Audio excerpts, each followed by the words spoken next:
I'll never forget the sound of my own screams echoing through the empty streets as I stumbled out of the house, my world shattered into a million pieces. It's a sound that still haunts me to this day, a reminder of the betrayal that changed my life forever. I'm not even sure how I ended up on the ground, but I do remember the feeling of my knees scraping against the rough pavement, the taste of blood in my mouth, and the numbness that spread through my body like a chill. But to understand how I ended up in that state, you need to know what my life was like before it all fell apart. I had a routine, a sense of normalcy that I clung to like a lifeline. I woke up every morning at 6 a.m., got dressed in the same outfit I wore every Monday, and headed to the kitchen to make some coffee. My girlfriend, Sarah, would usually be up by then, and we'd sit down together to plan out our day. We'd been together for 5 years, and it felt like we were on the same wavelength, like we could read each other's minds. I loved her, or at least I thought I did. We'd talk about our goals, our dreams, and our aspirations. I was a software engineer, and she was a freelance writer. We were happy, or so I thought. We'd spend our evenings watching TV, going for walks, or trying out new restaurants. It was a simple life, but it was ours, and we were content. As the days turned into weeks, and the weeks turned into months, our routine became more and more predictable. We'd go to the gym together, meet up with friends, and explore new places. But despite the monotony of our daily routine, I felt like something was missing. I couldn't quite put my finger on it, but there was a nagging sense of unease that lingered in the back of my mind. I brushed it off as mere paranoia. But looking back, I realized that it was my subconscious trying to warn me of the impending storms. It wasn't until that fateful night that everything changed. I came home from work early, feeling excited to surprise Sarah with her favorite dinner. As I walked in the door, I heard her voice, but it wasn't alone. There was someone else with her. Someone who was laughing and joking with her like they were old friends. My heart sank as I realized who it was. My best friend, Alex. I felt a knot in my stomach as I approached the living room, my mind racing with questions and doubts. "Hey man, what's up?" Alex said, trying to sound casual, but I could see the guilt written all over his face. "Just hanging out with Sarah, watching a movie." I tried to play it cool, but my voice was shaking as I asked, "What's going on, Sarah? Who is this?"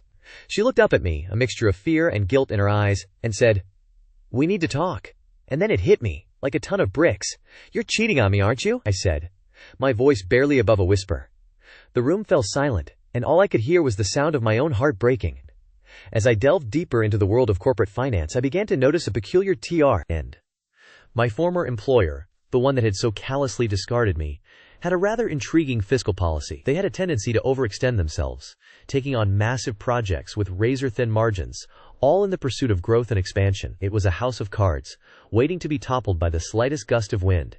And I, with my newfound knowledge and skills, was determined to be that gust.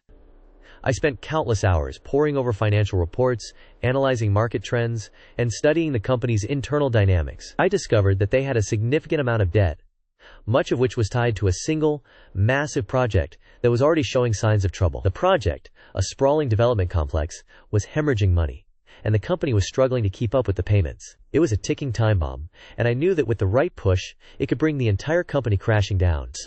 I began to formulate a plan, one that would exploit this weakness and bring my former employer to its knees. I would start by quietly accumulating a significant amount of the company's debt, using my knowledge of the financial markets to acquire the debt at a discounted rate. This would give me a considerable amount of leverage, allowing me to exert pressure on the company and dictate the terms of the debt repayments. Next, I would use my network of contacts to spread rumors and half-truths about the company's financial health. I would whisper in the ears of investors, telling them about the company's precarious position and the likelihood of default. This would create a sense of uncertainty and doubt, causing the company's stock price to plummet and making it even more difficult for them to secure new funding.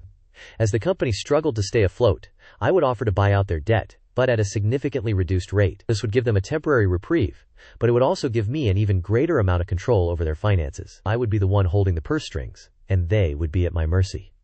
The final blow would come when I would call in the debt, demanding immediate repayment. The company would be unable to comply, and I would seize their assets, including the struggling development complex. It would be a devastating blow, one that would leave the company reeling and on the brink of collapse.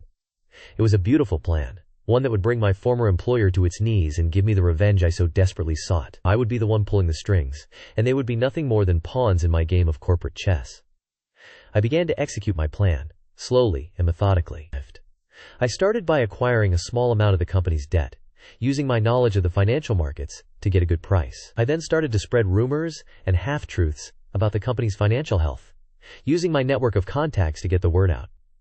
As the company's stock price began to fall, I offered to buy out their debt, but at a significantly reduced rate. They were desperate, and they jumped at the opportunity. I gave them a temporary reprieve, but I knew that it was only a matter of time before I would be able to deliver the final blow. The months passed, and the company continued to struggle. They were unable to secure new funding, and their debt continued to mount. I waited patiently, biding my time until the perfect moment to strike. And then, one day, I received a call from the company's CEO, begging me to reconsider my demands. They were on the brink of collapse, and they knew that I held their fate in my hands. I listened to their pleas, a sense of satisfaction and revenge washing over me. I had them right where I wanted them, and I knew that I would soon be able to deliver the final blow. I told them that I would consider their request, but I knew that it was already too late. The die had been cast, and there was no going back. The company's fate was sealed, and I was the one who had sealed it. I hung up the phone, a sense of anticipation building inside me. I knew that the end was near, and I couldn't wait to see my former employer brought to its knees. I had played the game of corporate chess perfectly, and I was about to checkmate my opponent. The revenge I had sought for so long was finally within my grasp, and I was determined to savor every moment of it. The fallout. It's been 2 years since the incident, and I'm thrilled to report that justice has been served. The CEO, who thought he was above the law, has faced the consequences of his actions. The investigation revealed a web of deceit and corruption that went all the way to the top. He was fired from the company, and his reputation was left in tatters. But that wasn't all. He was also sued by multiple employees, including myself, for the emotional distress and financial losses we suffered due to his actions. The court ruled in our favor, and he was ordered to pay a substantial amount in damages. As if that wasn't enough, his personal life also began to unravel. His wife, who had been oblivious to his wrongdoings, filed for divorce and took a significant chunk of his assets. He was left alone, with nothing but his shattered ego to keep him company. On the other hand, I've never been better. I was promoted to a senior role in the company, and I've been working tirelessly to rebuild the team and restore the company's reputation. I've also started a non-profit organization to help victims of workplace bullying and harassment. I've received numerous awards and recognition for my bravery and advocacy, and I've been invited to speak at conferences and events to share my story. I've also written a book about my experiences, which has become a bestseller. I'm proud to say that I've made a real difference in the world, and I owe it all to my decision to stand up against the CEO's tyranny. I've proven that one person can make a difference, and that justice will always prevail in the end. Today I'm sitting in my office, looking out at the city skyline, feeling a sense of pride and satisfaction. I know that I've made a real impact, and that I've inspired others to do the same. Times TLDR.